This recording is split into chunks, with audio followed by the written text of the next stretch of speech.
Hello বন্ধুরা, ২১ শতকের দ্বারপ্রান্তে দাঁড়িয়ে আমরা কোনো রকম সীমানা ছাড়াই যে কোনো কিছুকে বাস্তবে রূপ দিতে সক্ষম হচ্ছি। যেমন কিছু প্রকৌশলী প্রচেষ্টা আমাদের পৃথিবীতে দাঁড় করিয়েছে আকাশচুম্বী অট্টালিকা এবং অসাধারণ সব স্থাপনা। তবে সেই সাথে আমাদের পৃথিবীতে এমন কিছু উচ্চাভিলাষী প্রকল্প রয়েছে যেগুলো আজ মাটিতে মুখ থুবড়ে পড়ে আছে, যেখানে ব্যয় করা হয়েছিল শত শত বিলিয়ন ডলার। তবে তার মধ্যে থেকেই আবার পরিকল্পনা করা হচ্ছে এমন কিছু মেগা প্রজেক্টের যেগুলো ভবিষ্যতে হাজার বিলিয়ন ডলার ব্যয়ে নির্মিত হবে, অথচ এসবের ভবিষ্যৎ একদমই অনিশ্চিত। কিন্তু এসব মেগা প্রজেক্টগুলো তাহলে কেন ব্যর্থ হচ্ছে? তো চলুন ঘুরে আসা যাক এসব মেগা প্রজেক্টের পেছনে পড়ে থাকা কিছু অজানা চ্যাপ্টার থেকে।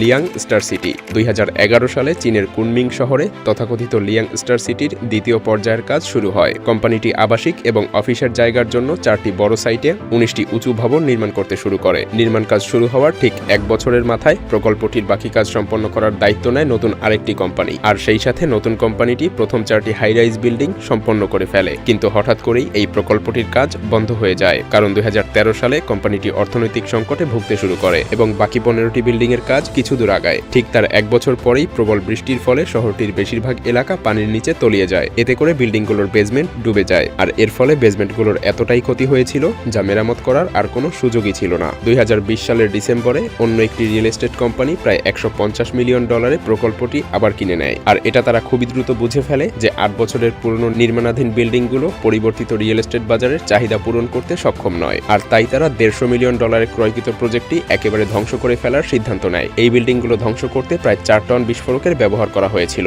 সেই সাথে এলাকাটি সুরক্ষিত রাখার জন্য যাবতীয় সব ব্যবস্থা গ্রহণ করা হয়। অবশেষে ২০২১ সালের আগস্টে প্রকল্পটি ধ্বংসের কাজ শুরু করা হয়। বছরের পর বছর ধরে পরিকল্পনা এবং নির্মাণের পরে বৃহৎ এই প্রকল্পটি মাত্র ৪৫ সেকেন্ডের মধ্যেই ধূলিসাৎ হয়ে যায় এবং এটি চীনের অন্যতম একটি বড় ধ্বংসযজ্ঞ ছিল।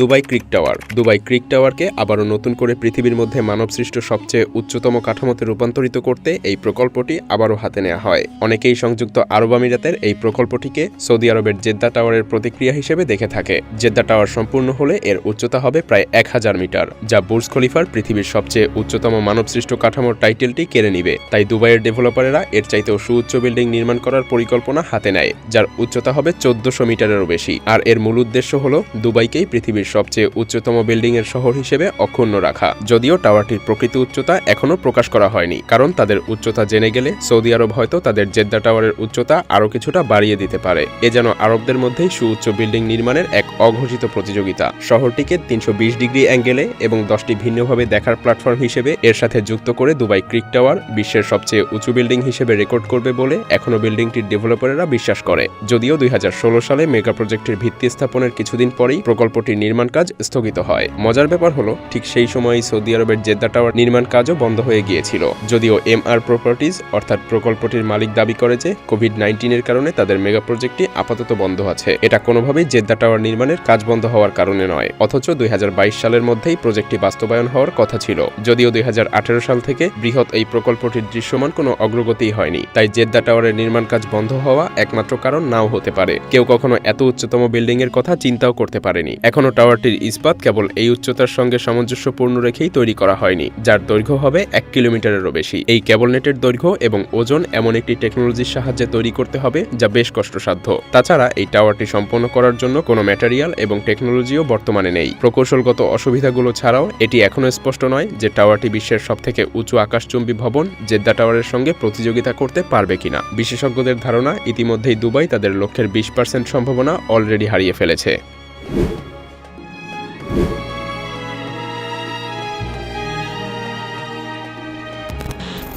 The line.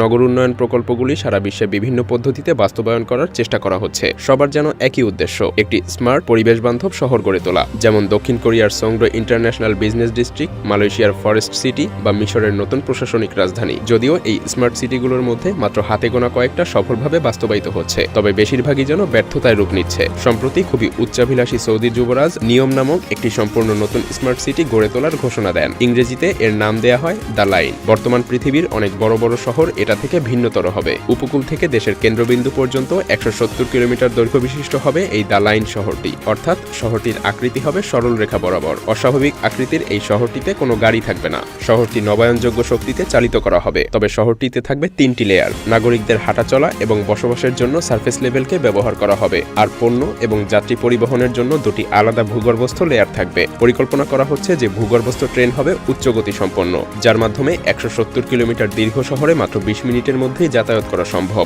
এত উচ্চগতির ট্রেন নিয়ে যদিও অনেকের মধ্যেই বেশ দ্বিধাদ্বন্দ্ব রয়েছে, যা প্রকল্পটি বাস্তবায়নের বেশ কিছু সন্দেহের মধ্যে একটি। এমন একটি ট্রান্সপোর্টেশন সিস্টেম তৈরি করা হচ্ছে যা আপনাকে 20 মিনিটেরও কম সময়ে রুটের যে কোনো স্থান থেকে অন্য স্থানে নিয়ে যেতে সক্ষম। আর এটা অনেকের কাছেই শুনতে কাল্পনিক শোনায়। যদিও বলা হয় ট্রেনটি 510 কিলোমিটার প্রতি ঘন্টা বেগে ছুটে চলবে, অথচ বেইজিং থেকে সাংহাই পর্যন্ত $35 বিলিয়ন ব্যয়ে নির্মিত বুলেট ট্রেন, যা সর্বোচ্চ 380 কিলোমিটার প্রতি ঘন্টা বেগে ছুটে চলতে পারে। আর এটাই পৃথিবীর সবচেয়ে দ্রুততম ট্রেনগুলোর মধ্যে অন্যতম। কিন্তু অস্বাভাবিক এই প্রকল্পটির উপরে বিশ্বাস করে হাজার হাজার মানুষ সেই প্রকল্পিত স্থানে আবাসস্থল গড়ে তুলেছে, যাদের মধ্যে অনেকেই ইতিমধ্যে তাদের অপসারণের বিরুদ্ধে প্রতিবাদও করতে শুরু করেছে। মূলত এসব মানুষদের তাদের ইচ্ছার বিরুদ্ধেই স্থানান্তর করা হয়, যা প্রকল্পটিকে বিতর্কিত করে তুলতে এবং এর উপরে অনেক নেতিবাচক প্রভাব ফেলছে। যদিও মেগা প্রজেক্টটির আন্তর্জাতিক কাস্টমারদেরকে আকর্ষণ করাই মূল লক্ষ্য।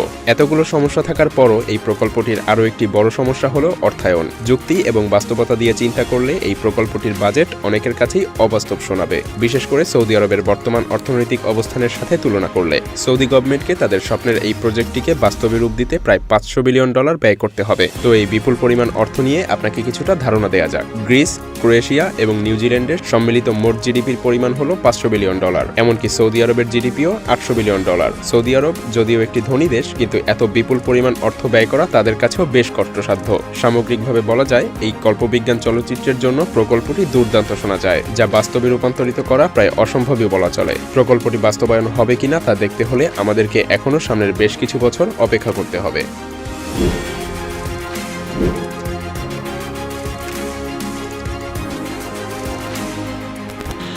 আশগাবাদ, তুর্কমেনিস্তান। অপ্রত্যাশিতভাবে তুর্কমেনিস্তানের একটি কালো ইতিহাস রয়েছে, যেখানে দেশের নাগরিকেরা বাইরের শক্তির দ্বারা নিয়ন্ত্রিত হয়েছিল। তৎকালীন প্রেসিডেন্ট নিয়াসভ একটি ভয়ঙ্কর পরিকল্পনা করে, যদিও সেই সময়টা তুর্কমেনিস্তানের জন্য একটি স্বর্ণযুগ ছিল। 1991 সালে আশগাবাদ শহরের নির্মাণ কাজ শুরু হয়। সোভিয়েত ক্ষমতা প্রদর্শনের জন্য জমকালো সব রেকর্ড ব্রেকিং ভবন নির্মাণ কাজ শুরু করে দেয়। শেষ পর্যন্ত 543টি বিলাসবহুল বিল্ডিং তৈরি করা হয়। যদিও দেশটির বেশিরভাগ জনগণ এত বিপুল পরিমাণ অর্থ ব্যয়ে প্রভাবিত হতে শুরু করে, কিন্তু এত কিছুর পরেও আশগাবাদ আজ মৃতের শহরে পরিণত হয়েছে। শহরের বেশিরভাগ বাসিন্দা অন্য কোনো জায়গায় গিয়ে বসবাস করে, কারণ এই শহরে কোনো বিদ্যুৎ এবং বিশুদ্ধ পানির উপস্থিতিই নেই। বেশিরভাগ অংশ মার্বেল পাথর দিয়ে তৈরিকৃত অভিনব এই শহরটি আজ ভুতুরে এক শহরে পরিণত হয়েছে, যদিও এর মধ্যে অনেক অন্ধকার রহস্য লুকিয়ে রয়েছে।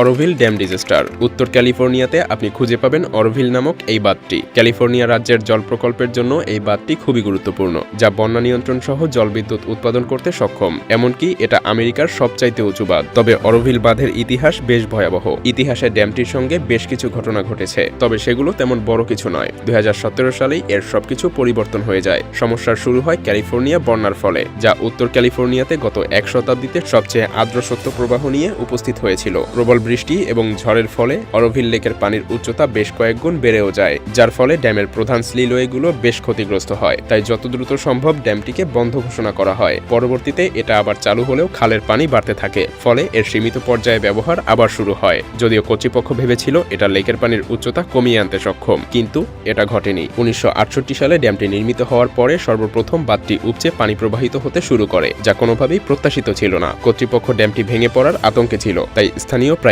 1,88,000 জন বাসিন্দাকে নিরাপদ জায়গায় সরিয়ে নেওয়া হয়। পরবর্তীতে স্পিলওয়েটি মেরামতের জন্য ড্যাম আবারও বন্ধ ঘোষণা করে দেয়া হয়। সেই সাথে জলবিদ্যুৎ কেন্দ্র বন্ধ রাখা হয়। সৌভাগ্যবশত শেষ পর্যন্ত ড্যামটি ভেঙে পড়েনি, আর মেরামতের জন্য কর্তৃপক্ষ বেশ কিছু মাস সময়ও পায়। তবুও এগুলো মেরামত করতে প্রায় $1 বিলিয়ন ব্যয় হয়েছিল।